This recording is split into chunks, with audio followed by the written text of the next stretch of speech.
فيصل يحيى تنازل الأخ الدكتور محمد مطر. تفضل. بسم الله الرحمن الرحيم. شكرا الأخ الرئيس. دقيقة حاطي لي 5 دقائق. أطمن الحكومة أن احنا أعضاء مجلس الأمة نقرأ، وأنا أعتقد أتفق مع زميلي الدكتور عادل، الحكومة هي التي لا تقرأ، ودللنا على وايد شواهد ما نبي نعيدها، لكن أنا بتكلم على كلام عام. أول 82 مادة واضح الخلاف مع الحكومة على شيء 30، إذا ممكن في المداولة الثانية نتفق عليها. لكن أنا المادة حقيقة 29 أنا أستغرب من تعديل الحكومة، تعديل خطير. الفكرة مالت المشروع كلها هي موضوع العطائين المالي والفني. تفتح العطاءات الفنية اللي فنيا متفق عليه، تستبعد غير المتفق عليه فنيا، تفتح العطاءات المالية أقل أسعار تأخذها. من كلمة يجب الحكومة طالبة يجوز. لا، شنو يجوز؟ لا، يجب ونص، لأن احنا نعرف شنو الفرق بين يجب ويجوز. احنا يجب وملحقين. وانا هني ما اتكلم على الاخوه في لجنه المناقصات، اتكلم على السيستم الدوله المخترق، وراح اعطي امثله. الماده 29 واضحه، والتعديل الحكومي حقيقي غير مبرر. احنا يعني انا اعتقد قلب المواد كلها الماده 29. المبرر نرى الماده 29 يجب ان تتضمن شروط طرح النص عن عطاءات مظروفين وانت رايح. الحكومه نرى استبدال كلمه يجب في مفتتح المادة بكلمة يجوز. المبرر حيث أن هذا النظام يؤدي إلى تطويل الدورة المستندية وتعطيل البث في المناقصات. متى احنا كان عندنا إجراءات سريعة في أي قضية وفي أي مشاريع؟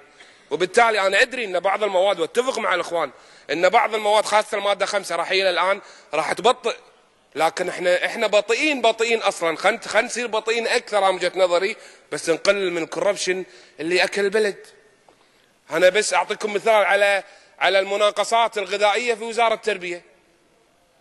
الأكل لما صار الأكل يبون تفاح أمريكي، يعني لازم تفاح أمريكي. تجيب تفاح تشيلي أحسن منه، يقول لك لا. أو ساعات يمشون تفاح تشيلي تفاح أمريكي. لعب بالمناقصات، في لعب إيراني مو زين، كله كيماوي. زين.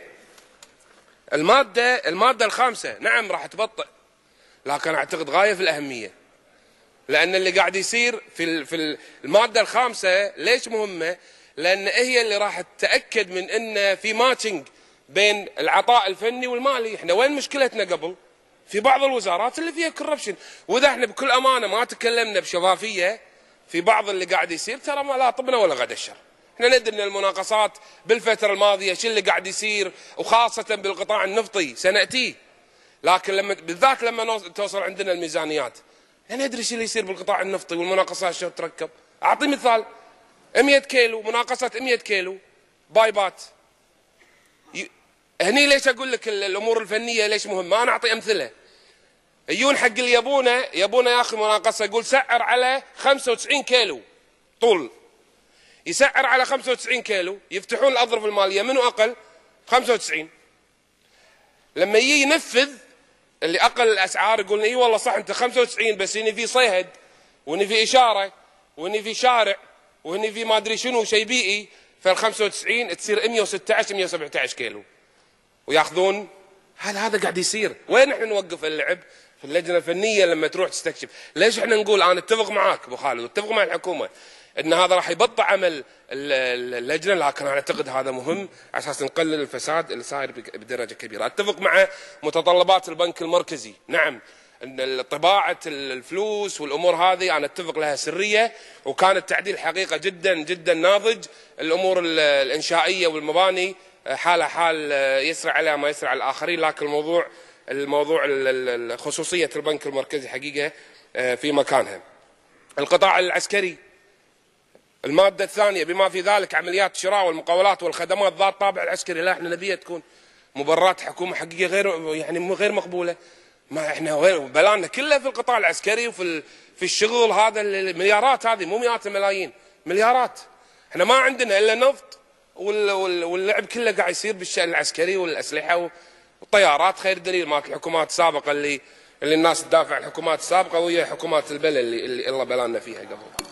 تشك وتحين انت حكومه. الاخ الرئيس ابي تمديد دقيقتين لو سمحت. ما اعتقد في اصابه. شكرا لك دكتور حامد المطر. اخ المغرد. شكرا الاخ الرئيس. الشكر موصول دكتور حمد المطر. دكتور الشكر موصول لك ايضا، ونسجل لك ايضا. دكتور حمد ما هو عضو باللجنه لكن حضر ويانا حتى في الويكند وكان له مشاركه ايجابيه. النقطه اللي تفضلت فيها يعني تطرقنا لها في السابق وقاعد نحاول ناخذها بعين الاعتبار. نعم فعلا موضوع حرق الاسعار واقل الاسعار موضوع يعني شائك، فحاولنا ان يعني نخفف منه بان تستبعد الاسعار الغير منطقيه والاسعار اللي تكون تحت الكلفه، لان مثل ما قلنا سابقا هي احد امرين: يا اما انه مسعر غلط فاذا استبعدته انقذته، او هو مسعر وفقا لاتفاقيات مسبقه مع اطراف معينه من اجل ان ياخذ اوامر تغييريه، وايضا هذا يجب ان يحارب وبالتالي يستبعد. شكرا لك رئيس. شكرا لك المغرد. الاخ دكتور حامد المطر دقيقه واحده. برجع بس عندي موضوع مهم حقيقه. اقل الاسعار هاي مصيبه، فعلا مصيبه. اقل الاسعار في الدول المتقدمه اللي انا مستغرب 50 سنه ليش ما نستفيد من الدول ياخذون ثاني الاسعار بعد العرض الفني. وتعال انت كمستثمر او واحد بديش المناقصه، تعال حط نفسك ثاني واحد، تكون غايب الصعوبه. اما انك تكون اقل اسعار تحرق السعر هذا موجود. في ظل وجود الماده 29 قد تعالج هذا الموضوع في عطائين. انا بس بعطي دليل على اقل اسعار محطه مشرف 42 مليون بسبب اقل الاسعار وبسبب ماكو عطاءات فنيه دقيقه. البوابه ما هذا جايين ان شاء الله في لجنه التحقيق اللي طالبينها في لجنه البيئه، لكن اقل اسعار قاعد تظلم البلد حقيقه ظلم كبير. انا الاخ الرئيس بس ودي اتكلم على شغله مهمه اللي هي الدعوه من انا طلب دقيقتين الاخ دقيقه بس الله يرضى عليك. طلع. ابو عبد العزيز ما انتهى 6 ثواني. نبي بس توضيح من الحكومه على موضوع استدعاء الشركات. بعض الشركات تدعى بعضها لا يدعى. شكرا.